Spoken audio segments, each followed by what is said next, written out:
جو ہو سو سر تسلیم خم ہے جو مزاج یار میں آئے. واپس آئے ہیں تو مکے میں داخل نہیں ہو سکتے تھے، وہاں تو قتل کا فیصلہ ہو چکا. باہر ہی آپ نے ڈیرا لگایا، زید بن حارثہ کو بھیجا فراشس کے پاس جاؤ کہ تم اگر امان میں لے لو محمد کو تو محمد آ جائے. میں تو میری یہ پوزیشن نہیں ہے، میں قریش کے مقابلے میں امان نہیں دے سکتا. دوسرے کے پاس بھیجا، اس نے بھی ایسے جواب دے دیا. تیسرے کے پاس جب گئے حضرت زید مطعم بن عدی، اس نے کہا ٹھیک ہے میں امان دیتا ہوں محمد کو، وہ آ جائے مکے میں.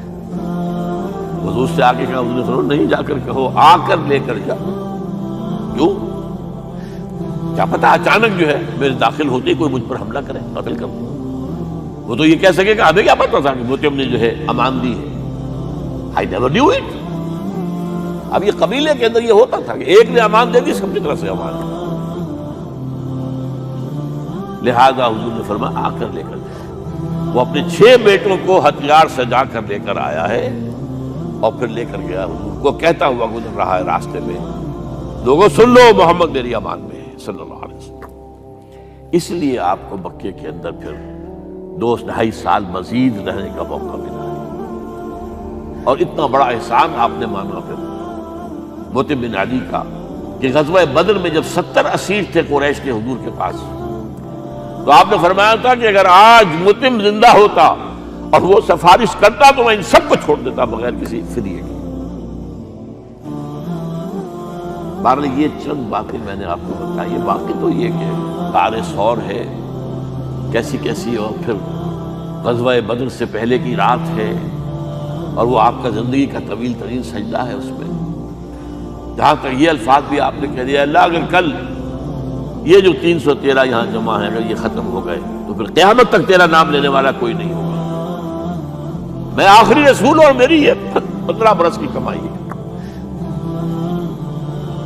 اس پر کہا حضرت ابوبکر نے، وہ پہردار کی حیثیت سے کھڑے تھے، حسبک حسبک حضور بس کیجئے بس کیجئے. بہرحال بدر ہے، احد ہے، زخمی ہوئے، دندان مبارک شہید ہوئے،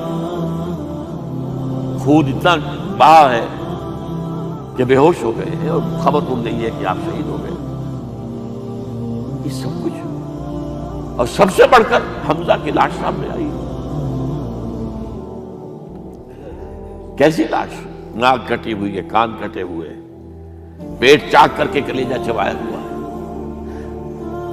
کس طرح برداشت کیا ہوگا آپ؟ اپنے اوپر تاری کر کے دیکھیں. یہ حمزہ کون ہے؟ چچا ہے، دودھ شریک بھائی ہے، خالہ داد بھائی ہے، ساتھ کا کھیلا ہوا ہمجولی ہے، اور اس کی لاش ہے. جو قلب اطہر پر بیت رہی تھی وہ مدینے میں آ کر ایک بڑا ماحول بدلا ہوا تھا. تب وہ بات سامنے آ گئی.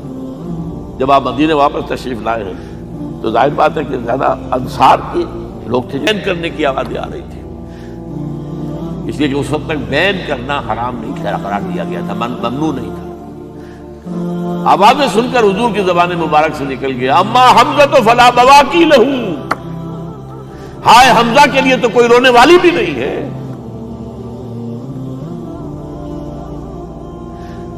اس پر پھر صحابہ نے، انصار نے اپنے ہاں کی خواتین کو حضرت صفیہ کے ہاں بھیجا. وہ سگی بہن تھی، وہاں انہوں نے جا کے بھی تعزیت کی. بہن کی غزوہ احزاب کا آپ نے سن لیا.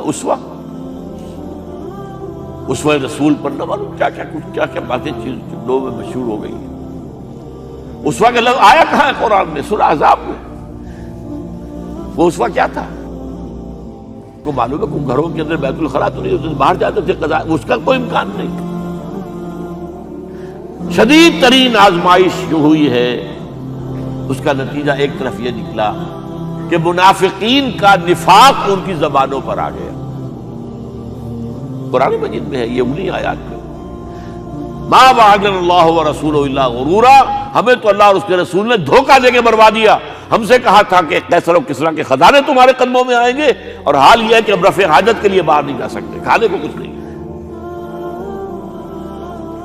اس وقت کچھ صحابہ آئے ہیں حضور صلی اللہ علیہ وسلم سے، دیکھیے فاقے سے کمر دوہری ہوئی جا رہی ہے، ہم نے اپنے پیٹوں پر پتھر باندھے ہوئے، چادروں کے ساتھ پتھروں کو کسا ہوا تاکہ کمر سیدھی رہے۔